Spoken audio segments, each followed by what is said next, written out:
Hello, and welcome to your Daily 5. I'm Greg Harmon, President and founder of Dragonfly Capital Management.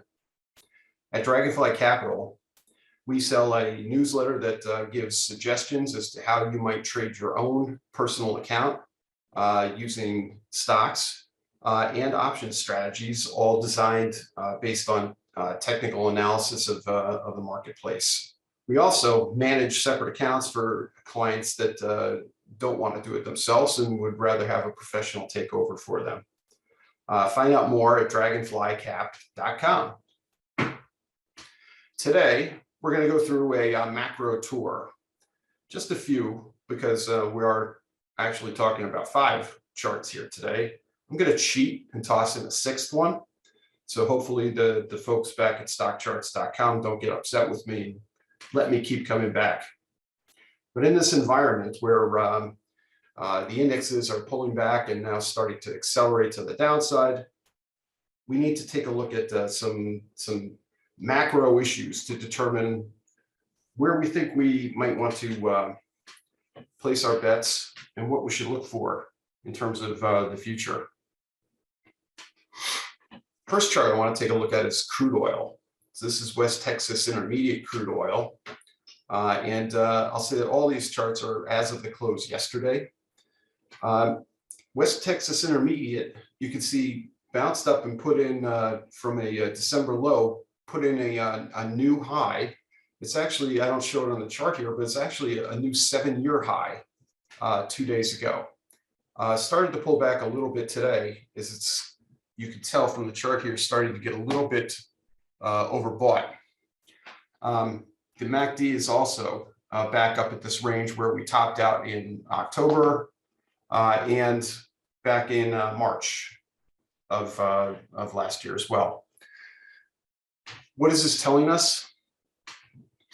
Well, we've got a bit of a harmonic pattern brewing here. You can see the W in this shape here. This is about at 113% extension. Which is where we would expect that we might see some resistance and a potential reversal back down. I would look at if this 85 area does not hold, that we pull back to about the 78 area. And from there, it should be free and recharged to continue to race higher. It does not seem like at this point that this chart is showing any signs of weakness, but more just maybe some consolidation in the short term. Next one I want to take a look at is gold. Gold had a false breakout here in November above this channel that had been holding it since July. And we all thought at that point that it was going to race to a new high. Like one of my friends likes to say, from false breakouts, false moves come fast moves, back down to the bottom of the channel very quickly. A double tap down there, and now we're moving back out and breaking out to this above this resistance level again at the 840 level. It's holding up again well today, so perhaps some consolidation in here. But what we notice is that as it's breaking out now, the RSI is still in the bullish range, but just on the lower edge of the 60 area. Lots of room to move higher, as well as the MACD. So I'm looking for a move back to resistance at 1870, and if we can get through that, back over 1900 again. So perhaps all-time highs moving into the middle towards third quarter of the year. But maybe a little bit more interesting to me is silver. We've had a position in silver for about 3 weeks now, which is doing quite well. You can see that yesterday it extended up outside of the Bollinger Bands up to its 200-day moving average.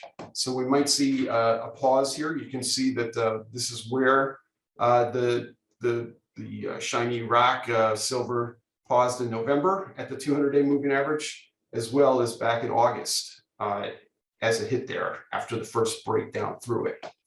So what we're hoping for here is that it can sustain a move over the 200-day moving average.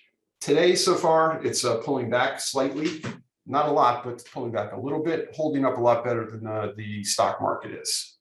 So a sustained move over this 200-day moving average. Then we've got the 25.5 level. If it can hold there, I would look for it to move back again, and we were looking for a move back up to the 27, 28 level, where we would probably take some profits. Next, I want to look at 30-year bonds, and this is price, not yield. And you can see that we've found a significant support level at around 154 price level on the bond futures. And this is just a constant maturity bond. But that support level has been retested several times against lower highs each time. So we're building kind of this descending triangle. Prices going down implies for bonds that yields are going up. We've got the RSI, so momentum, holding in the bearish zones, but not anywhere near extremes yet, and not oversold yet. So we've got another test here, and a breakdown below 154 looks like we might have finally confirmation of that end of the 30-year bull market in bonds, as opposed to a couple of missed chances that we've had here throughout 2020 and 2021. So this is significant. A continued move lower here would be a sign that there's a significant shift out of bonds, and the money's going to go somewhere. You would suspect maybe stocks or maybe cash for the short term, until the narrative around where the Fed is going to react and how often they're going to react to adjusting the yield curve for inflation to try and fight that. What does all this mean? In the short run, we're seeing the large cap equity index, the S&P 500, getting hit. And after making a new high at the end of December, this is as of yesterday, we saw a move continuing lower, now down to touching the 200-day moving average. This area where we've kind of been oscillating back and forth around happens to be right around a 200% extension of this drop during the pandemic. So it dropped, retraced the move, and had some panic or had some consolidation around the 100%, around that retracement, before moving up to the 200% level. And now we've had some movement around here too. How much consolidation do we need to have before it can continue to move? I guess we have to wait and see here. But despite the feel in the market that things are starting to get a little more ugly, especially with last night's move on Netflix after reporting their earnings, there's not really significant damage to this chart yet. We are starting to undercut this December low, and that's a potential sign of danger, but still not real significant damage on the chart of the S&P 500 yet. A sustained move below the 200-day moving average at 44.27, so down in this 4,300 range, more of a test of this 42.78. Below that, then we could start to get a little bit more worried about the positive prospects of the S&P in the short run. And then my cheat chart is the Nasdaq 100. Nasdaq 100 had an even better move higher, retracing not 200% of the pandemic extension or drop, but rather 300%, where before it started oscillating around.